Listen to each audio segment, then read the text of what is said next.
got the Aqua, and I have the Rocket. Alright. All three of these are rebuildable tank systems, RVAs, rebuildable atomizers, whatever you want to call them. Everybody knows about the Kayfun, I think. And everybody knows the pros of the Kayfun. You know, you get better taste, you know, the whole 9 yards. But I'm actually here to discuss the actual differences, for me, between these three systems, these three units.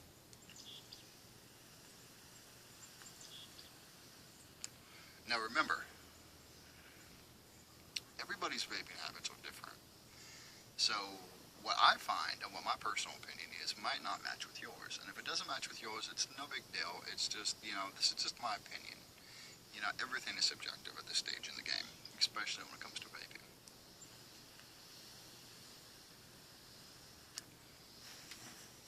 Okay, so let me go ahead and start with the Kayfun. I like to think of the Kayfun as the beginner's RVA. It's fairly simple to build. You know, if you can build a single coil, you can pretty much build a Kayfun. You know, you got to tweak with your placements, you know, on your deck, and you got to tweak with your wicking, whether or not, you know, how you wick the thing. But, you know, all in all, I personally believe that the Kayfun, especially my Kayfun 3.1 here from, I want to say Tobacco, is, without a doubt, the easiest RVA I personally have worked with. That being said, I also feel that it has its limits. Okay, right now I've got a nano kit on it, which is why it's not really all like huge. But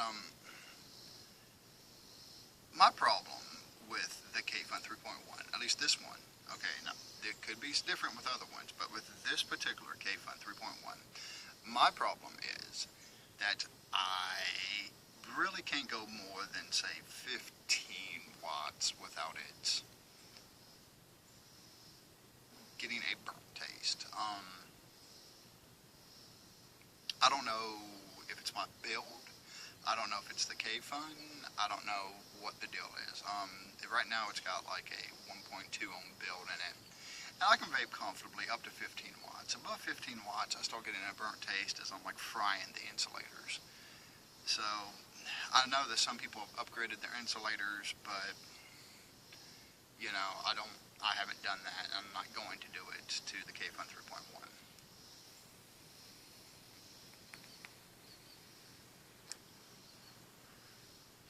It's a fine system for somebody who just wants to get into rebuildables. You know, they're fairly cheap and they're easy to do. So that's my feelings on the Kayfun. Alright. Next up is the Aqua. The Aqua is a royal bitch to build. I mean,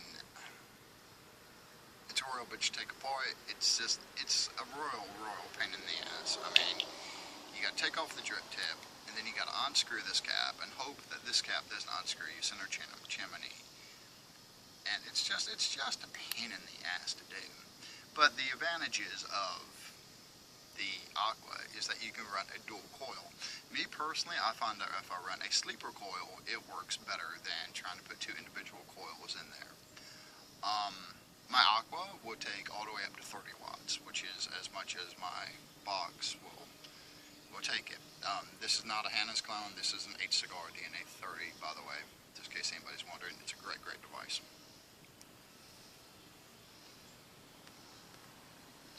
But for somebody who wants a little bit more out of the vape, I would say the Kayfun. I kind of recommend the Aqua. I mean, it's got the two air holes there. Every so often you get a little bit of seepage through the air holes, and I'm not quite sure what that's about. The flavor is spot on, if not a little bit better than the Kayfun. You know, but it is its own little beast to build. I mean, dual coils, you got to deal with your dual coils. You got to deal with the way you wick it, because this thing has deep juice wells that you got to take your wick after you put it through your filter, after you put it through your coil, and you got to feed it down in there, and you got to push it down in there. I mean, and there's plenty of videos out there on how to build the Aqua, so I'm not going to tear it apart. It's got juice in it. But, you know, I do just want to talk about it. But once you get it built, it's actually a pretty decent vape. I mean, and I like it because, like, right now I've got a .6, I believe. Hold on, let me take a look. I believe I got a .6 ohm build on this thing with my sleeper coil. Yeah, 0.6, 30 watts.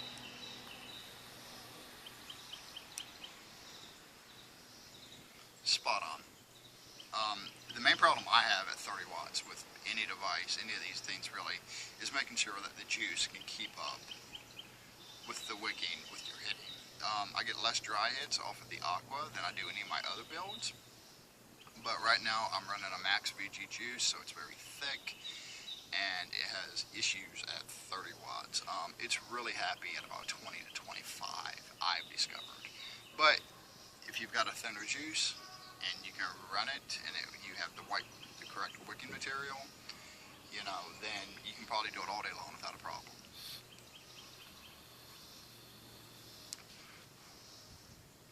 I feel that it gets a little bit better vapor production than, say, the Kayfun. But I mean, it is what it is. I mean, it's got adjustable airflow, and to adjust the airflow, you actually just turn the top cap.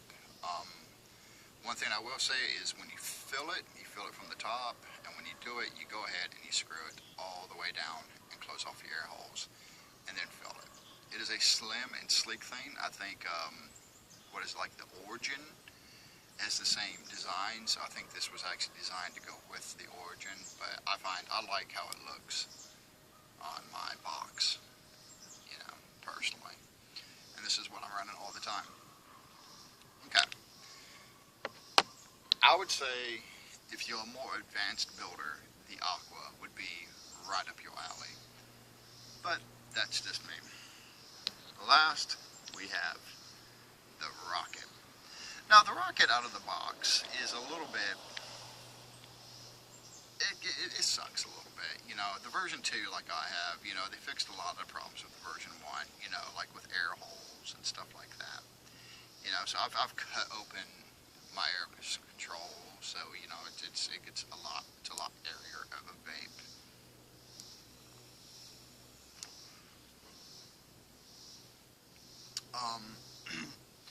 It builds a lot like the Kayfun. What I have noticed with these, with at least this clone, well, I don't know.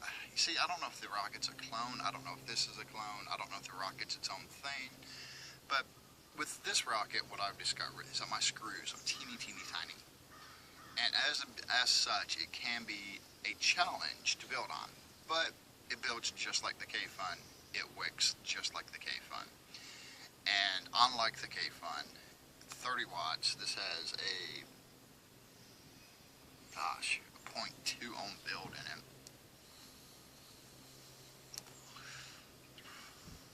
And it's wonderful. It gets better vapor production, in my opinion, than the Kayfun. Right now it doesn't, because right now I'm running Space Jam, and Space Jam is the Space Jam is a 50-50 mix. And with the 50-50 mix, I don't get the vapor production I get off of the other juices that I'm running, which have a higher VG content. So, you know, that's kind of the difference between the three. If you want an easy to build, if you're just getting into buildables, you know, definitely check out the Kayfun.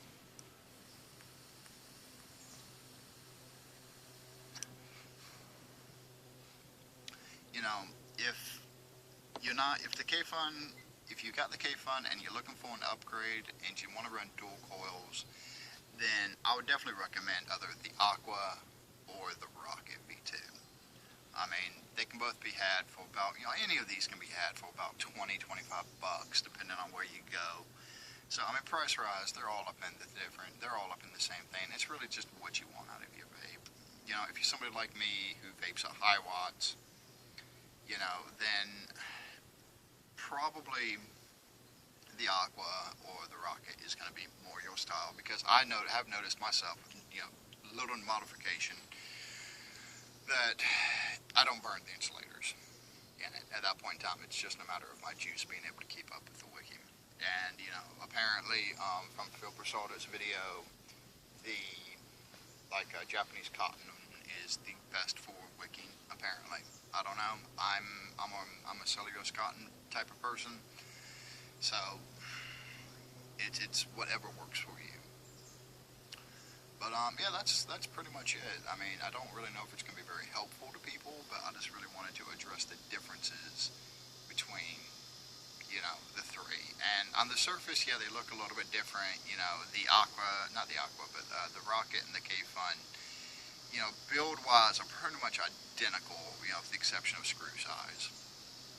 You know, the Aqua is its own little beast, and me personally, if I had to have, you know, deserted island, I could only have one, I would definitely go with actually the Rocket, just because once it's been modified, and I modified this very easily to fit my tastes, once it's modified, it's a top performing device, you know.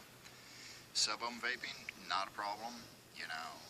High watt vaping, not a problem. And no leak issues. Top fill, I mean, it's just all around, you know. While I love the Aqua, you know, I gotta give top billings to the Rocket. So that's just that's my opinion, and you can take it for what it's worth.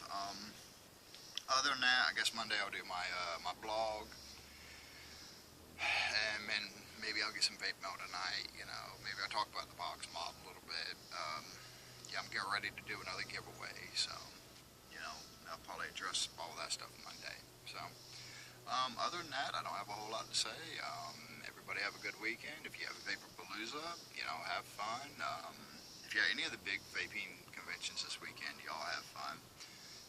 Don't forget to sign up for CASA and fight for your vaping rights.